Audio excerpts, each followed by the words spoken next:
Yo cuando llegué a Chile el 20 de agosto del 2019, comencé a conocer un poco la realidad filtrada, qué sé yo, por la televisión, los canales abiertos.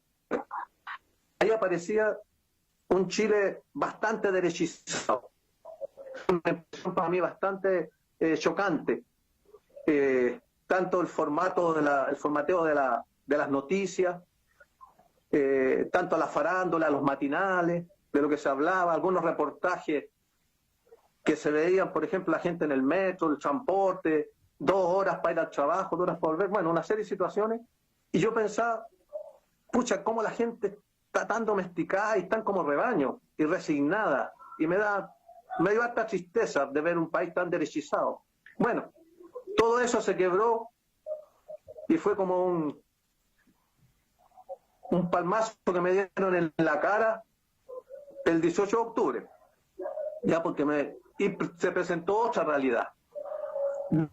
Porque eso de otra manera grafica esta realidad subterránea, todo lo que estaba pasando por debajo, digamos, que son un poco los procesos sociales muchas veces así. Esto que dice el Gabriel Salazar del trabajo de topo, que va haciendo el mundo popular. Una cuestión a destacar, fundamental, y yo la digo sin ninguna duda ni ambigüedad, es que el remesón que da el 18 de octubre, la característica esencial tiene que ver con la intensidad, yo digo, de las últimas 2 décadas, la intensidad y el empleo de la violencia. Creo que es una característica, porque claro, habían habido manifestaciones no más AFP hace unos años, marchas de cientos de miles de personas masivas, y no había pasado nada.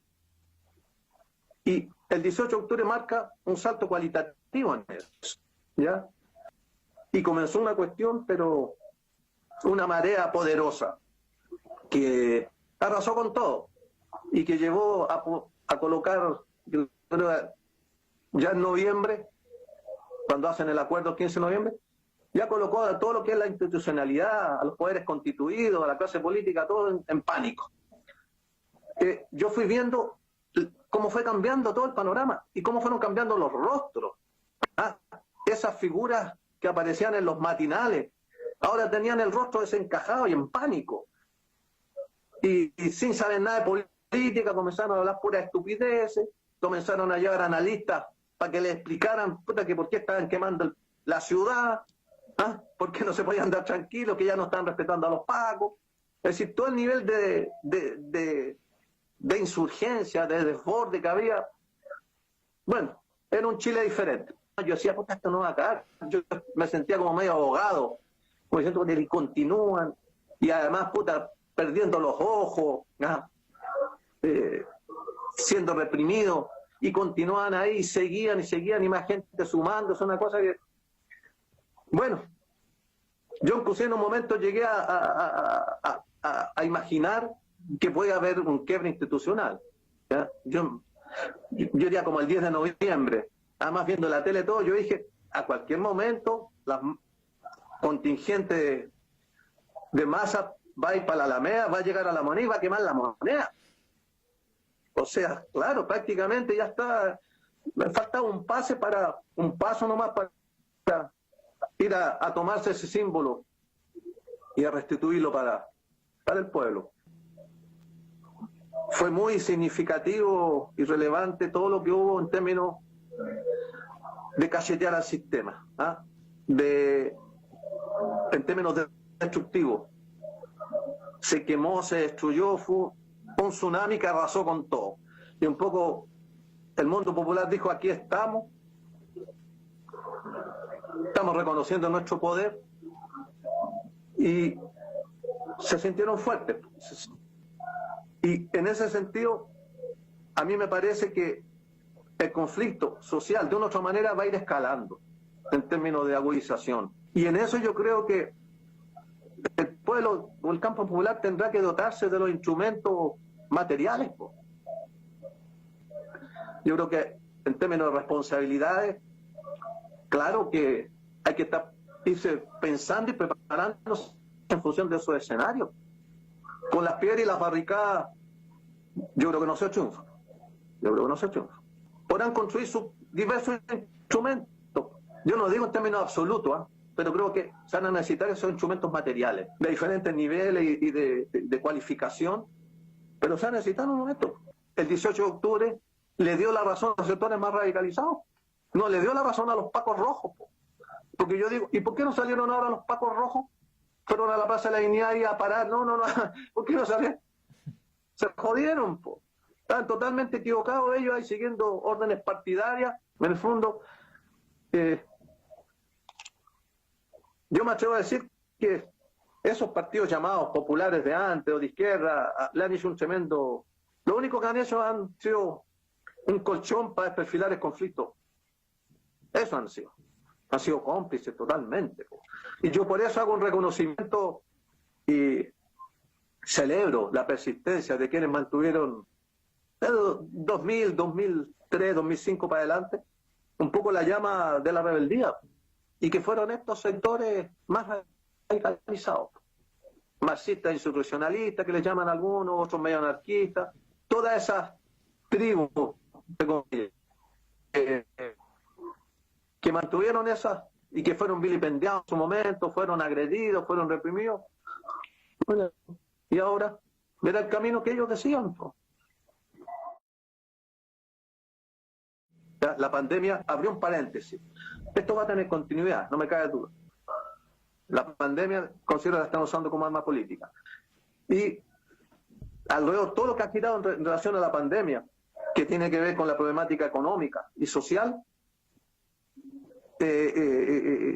toda la ingeniería política que han realizado hoy día, yo creo que apunta, yo por lo menos la opinión que yo tengo, yo creo que apunta preveniendo el tsunami posible, tsunami social. Yo creo que el problema que ellos están visualizando, y eso habla de la profundidad de la crisis que hay, que es que puede estar en riesgo el modelo.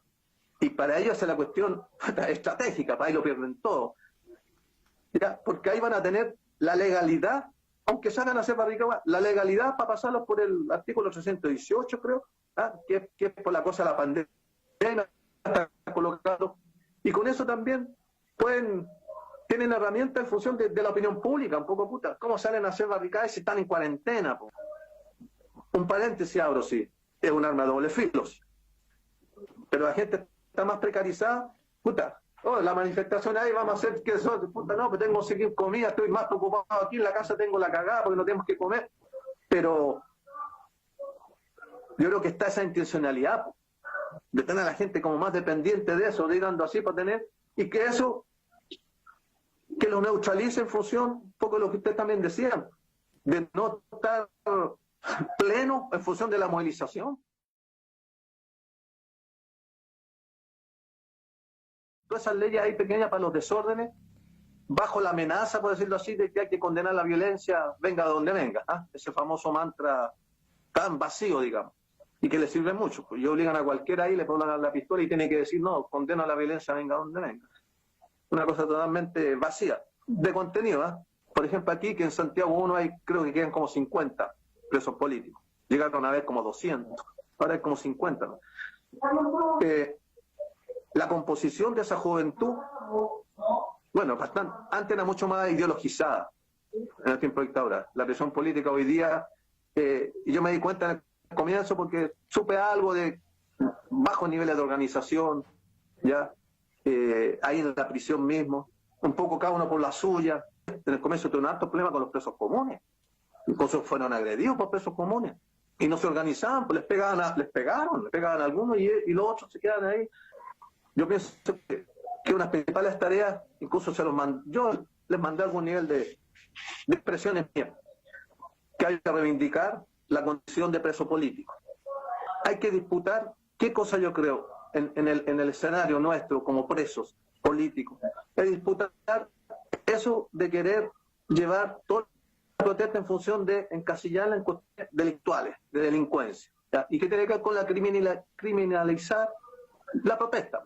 Es decir, quitar el contenido político, las motivaciones, las razones que están detrás, aunque no sean muy ideológicas, pero sí el impulso del momento. de la rabia, ya, y que se disponen a hacer unas barricadas. Sin saber si son de izquierda o no, si no les importa eso, pero una actitud de rebeldía contra el sistema, contra el modelo. Obviamente con una motivación política, en última instancia, eso no cabe duda. Ya ese requerimiento de entrar a saquear para tener, tiene que ver con la situación de la falta de oportunidades, de un modelo que los excluye, que los margina. ¿Por qué? Porque eso tiene que ver también con el trato y de punto de vista también de la defensa penal, que tiene que ser, yo considero una defensa política. Porque además hay que entender aquí como un proceso, pues, reivindicar la condición de preso político es una parte, y yo considero que la prisión política también es una escuela. Y además aquí los presos debieran, los presos políticos, como escuela, crecer en conciencia política, deben crecer en conciencia, en reflexionar, en ver la experiencia que tuvieron, es decir, fortalecerse. Esto es una escuela para cuando se salga, hay que salir más fortalecido. Yo estoy siendo un tipo trofeo para la derecha más dura de este país, o para los dueños de este país, por decirlo así, en función de lo que yo represento. ¿Ya? Y yo represento que, en el fondo, alguien que no claudicó, ideas que hoy día son consideradas muy subversivas, y eso, obviamente, ellos tienen que... Yo creo que el castigo y el ensañamiento que tienen conmigo ya tiene que ver con una cuestión más allá de lo general. Y en ese sentido yo creo que tiene que ver también los niveles de aislamiento para que no tenga posibilidades, no sé, pues de irradiar eso, de hacer contactos, de conversar, de conexiones. Un poco tenerme ahí para que se olviden de mí. Y yo me he sorprendido bastante, bastante. Yo también por todo día me han llegado videos, me llegan y veo rayados, afiches, que además me han conmovido mucho también. Por eso digo que intento no como ser presumido con ellos, pero me ha reconfortado bastante, Pero todo el tiempo digo que estuve como perdido y de una otra manera olvidado, y yo sintiéndome olvidado también cuando estuve en Brasil, como 2 décadas. Y después llegar aquí y a ver otra realidad, a ver no que están luchando después del estallido, y que en esa lucha de una otra manera haya un reconocimiento. Además me han llegado cartas, y sobre todo muchas cosas por video que yo he visto, de algunas poblaciones, además hablando del frente, gente que reconoce la lucha que dio el rodriguismo, y hablando mucho de esa experiencia para los tiempos actuales también. Entonces una cuestión que hace, bueno, con la continuidad histórica también. Bueno, yo soy el único preso de antes, el único preso político de los tiempos de la dictadura. Estar presente en las luchas actuales es una cuestión que revitaliza, ¿ya? Revitaliza. Y yo llegué acá con mucha cautela, yo no quise, inclusive al comienzo, hablar mucho, mantenerme bien al margen de las cosas, porque además poco conocía de la realidad chilena, entonces, pero poco a poco como que me he ido